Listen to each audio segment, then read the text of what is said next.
नमस्कार दोस्तों। 23 मार्च 1931 उस दिन से 90 साल हो चुके हैं आज जब राजगुरु सुखदेव और भगत सिंह शहीद हो गए थे। आज हम सभी भगत सिंह के बारे में जानते हैं, लेकिन मेरा मानना है कि वह हमारे देश के सबसे गलत तरीके से स्वतंत्रता सेनानियों में से एक हैं।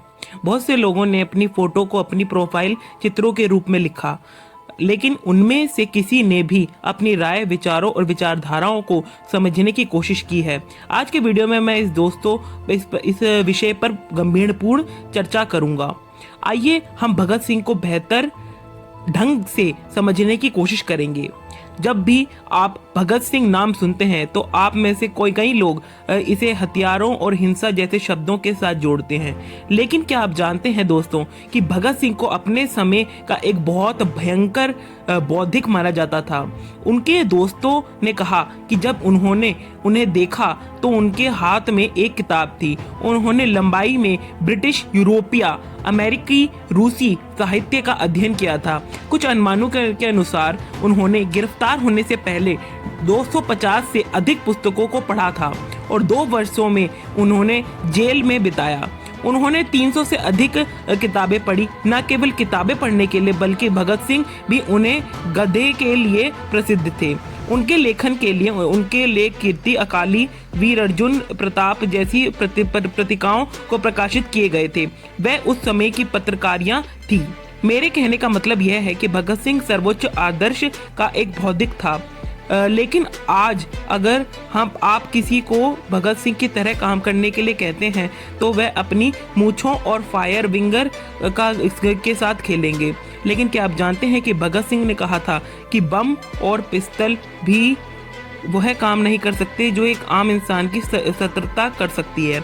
अगर ऐसे ही फैक्ट्स और भी जानने के तो हमारे चैनल को सब्सक्राइब और भगत सिंह के बारे में और भी जानने का प्रयास करते हैं। भगत सिंह 27 नवंबर 1907 23 मार्च 1931 को भारतीय उपनिवेश विरोधी क्रांतिकारी थे, जिन्होंने दिसंबर 1928 में एक जूनियर ब्रिटिश पुलिस अधिकारी को गलती से हत्या कर दी थी, जिसका उद्देश्य एक भारतीय राष्ट्रवादी की मौत का बदला लेना था। बाद में उन्होंने दिल्ली में केंद्रीय विधानसभा में एक बड़े पैमाने पर प्रतीकात्मक बमबारी और जेल में भूख हड़ताल भाग लिया, जिसमें भारतीय संवित्य वाले समाचार पत्रों में सहानुभूतिपूर्ण कवरेज के दम पर उन्होंने पंजाब क्षेत्र में एक घरेलू नाम बना दिया और 23 साल की उम्र में उनको फांसी दे दी गई। उत्तरी भारत में एक शहीद और लोकनायक बन गए। बॉलिशिज्म और अराजकतावाद के विचार उधार लेते हुए हैं। कश्मा भगत सिंह ने 1930 के दशक में भारत में बढ़ते उग्रवाद को हवा दी और भारतीय राष्ट्रीय कांग्रेस के अहिंसक बने। आज इनके कारण ही हमारा देश भारत देश आज़ाद की सूची में गिना जाता है।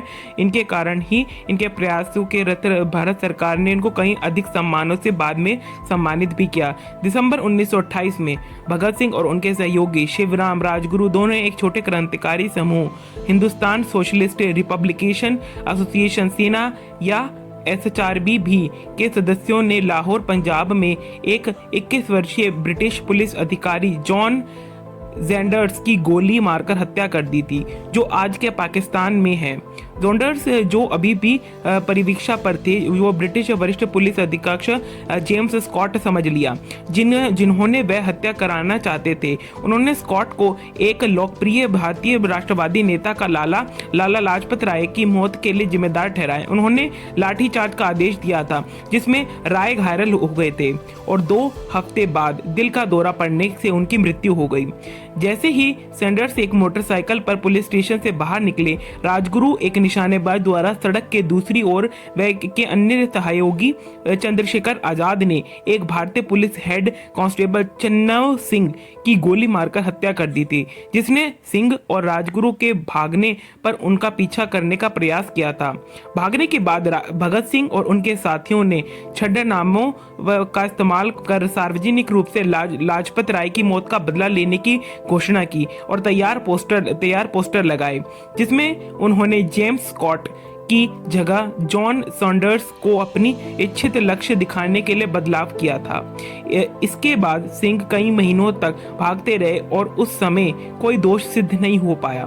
अप्रैल 1929 में उन फिर से सामने आने पर उन्होंने उनके और वह अन्य सहयोगी ब्रिटिशर दत्त ने दिल्ली और केंद्रीय विधानसभा की कुछ खाली बेंचों के बीच 2 कम तीव्रता वाले घरेलू बम विस्फोट किए।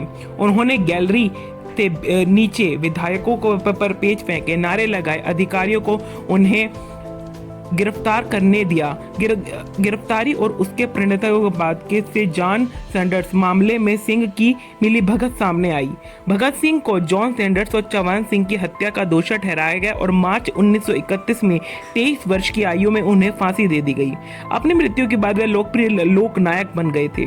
जवाहरलाल नेहरू ने उनके बारे में लिखा, भगत सिंह अपने आतंकवादी कृत्यों के कारण लोकप्रिय नहीं हुए, बल्कि इसलिए कि वह उस समय लाला लाजपत राय और उनके माध्यम से राष्ट्र के सम्मान को सही साबित करने के लिए लगे थे। वह एक प्रतीक बन गए, कृत्य को भुला दिया गया, प्रतीक बना रहा और कुछ ही महीनों में पंजाब के प्रत्येक शहर और गांव में, कुछ हद तक शेष उत्तर भारत में उनका नाम गूंज उठा।